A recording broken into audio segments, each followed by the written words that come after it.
Welcome back, all you beautiful bulletproof handymen and women. One of the big issues I've been trying to articulate on this channel has been the idea of not paying for leads and rather maximizing the value from your existing clients, both from them and also to them. All of the time and energy and resources that we spend on acquiring new clients could have been put towards making our existing clients happier and therefore getting referrals from them as well as getting more work from them. Plus, every time you onboard a new client, you now have to vet that new client. You don't really know how things are going to work out with them until you do one or two jobs for them. So every time we bring on new clients, we add the additional workload just simply of vetting them and trying to figure out if they're a good client for us in the first place. And this isn't the case with existing clients that we've already worked with a few times. So the goal shouldn't be to maximize the amount of revenue that you can spend on advertising and acquiring new clients. The goal should be to make your existing clients as happy as possible and maximize the value, again, that you give them and that they give you.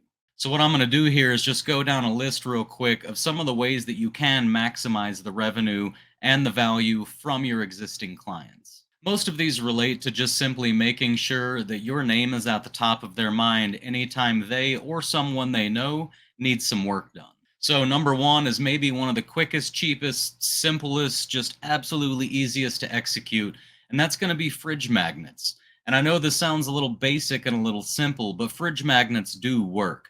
There are some people who don't want their fridge covered in anything and it's just nice and spotless. But the truth is, most of us across this country, including me and everyone I know, they have things on their fridge. Those things are held on with magnets, and there's never enough magnets. There's always multiple pieces of paper pinned down by one magnet, they fall off. So people are always going to utilize the magnet you give them. So if you can give them a magnet, whether it's a little clip to hold a pad of paper for a grocery list, or just a basic rectangular magnet that's got your name and number on it, giving them that magnet for free costs you almost nothing. They're almost certainly going to use it. And when they or someone that they know needs a handyman, very certain that they're just going to be able to walk over to that fridge and give them your number or call you directly. Next is going to be birthday cards, holiday cards, multiple types of greeting cards. If you're able to collect the type of information like birthdays from your clients, which they may not give you right away, but after you do a couple jobs, I think it's pretty likely if you're just honest with them and just say, hey, I want to start sending out birthday cards to my clients. So if you want to give me your birthday, I'd be happy to add you to the list. But regardless, you can still do Christmas cards and other types of holiday cards. And there are tons of online platforms that you can sign up for that'll track all of this and send them out automatically. Additionally, if you're using Jobber, they do have new marketing tools such as mass email campaigns that you can check into. So when the holidays do roll around, you can make up a nice, use a family photo, make a nice greeting card for the holidays, and you're able to go in there and just mass email that out to everybody on your list. Another good idea is referral credits, referral comps, or referral payments. And what I mean by this is offer your clients that if they refer you out to somebody who then books a job from you, they get something like a $10, maybe $20 credit towards future work that you do for them, or even a $10 gift card to somewhere, or whatever reward program seems appropriate to you. But if you can provide them with some sort of monetary reward for referring you out, so let's say that you give them a $10 gift card every time they refer you out to somebody who then books your services, and maybe your trip fee is $100. So, in exchange for referring you out to 10 new customers, they get one free trip from you. And those 10 new customers, they're not just worth that $100 trip fee, they're also worth all of the future business that that customer gives you. But the point is, if there is some sort of monetary reward for referring you out, that's going to keep you fresh at the top of their mind anytime they or people they know needs a handyman to do some work. Another great idea that people really seem to love is newsletters, especially local newsletters that are tailored towards the specifics of where you live.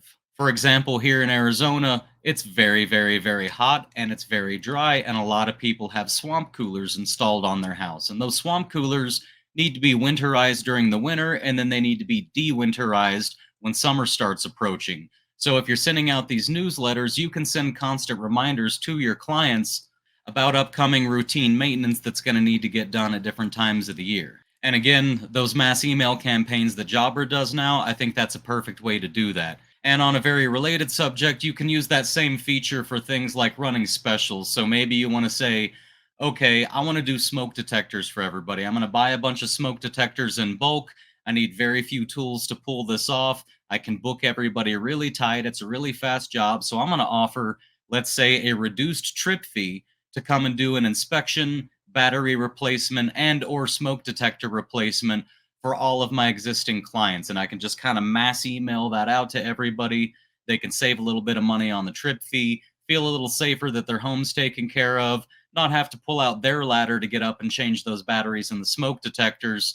And you can just sort of let them all know at once, maybe confine it to one specific week so that they have to book you within that week to get that special deal. And then you can set aside a week where, yes, you're going to charge less per trip fee, but when you go out, you know that these jobs are all going to be super, super fast, and you're probably going to make more money by knocking out 10 or 15 of those in one day than what you normally would with your regular trip fee, knocking out 3 or 4 jobs in that day. Something else you can do that most businesses don't really do over the long run is just simple follow ups. You can just get in touch with them after you've done work for them, maybe 60 days post getting the work done, and just get back in touch with them and ask them how everything is going and see if they need anything else from you.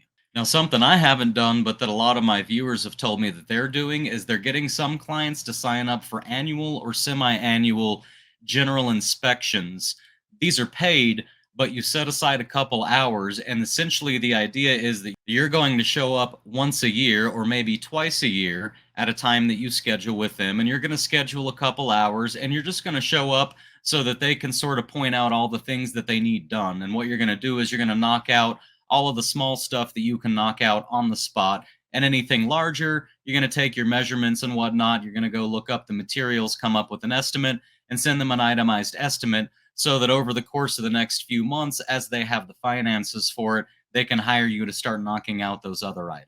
And on a very related subject to that, some people are actually doing subscription services. And I don't know how well this is working out in the long run, but essentially people are paying a small monthly fee.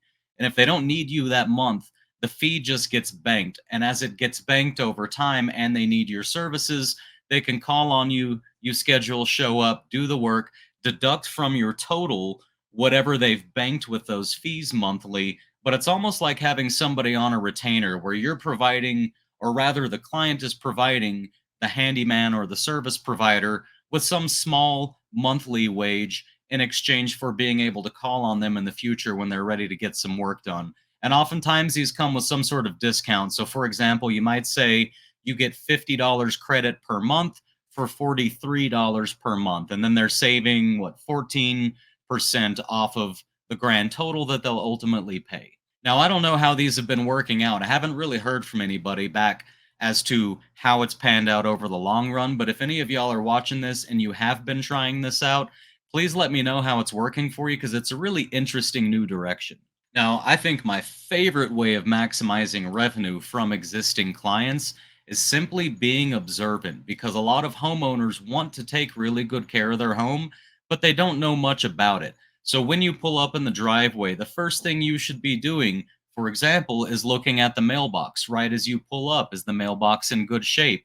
As you park and get out of your car, take a look at that garage trim, take a look at the exterior paint, take a look at the fascia, take a look at the yard and see if the landscaping has any bushes that are dying because the irrigation isn't working. On your way up to the front door, look and see if the security door is slamming into a light fixture on the porch. Look at the windows to see if they've got screens on them or if the screens are old and ripped and torn. Ring the doorbell and listen to see if it's actually fully functional so that you can offer to fix that for them. When you do go through the door, wiggle that doorknob and see if it's secured properly. Make sure that it latches properly when you close it behind you.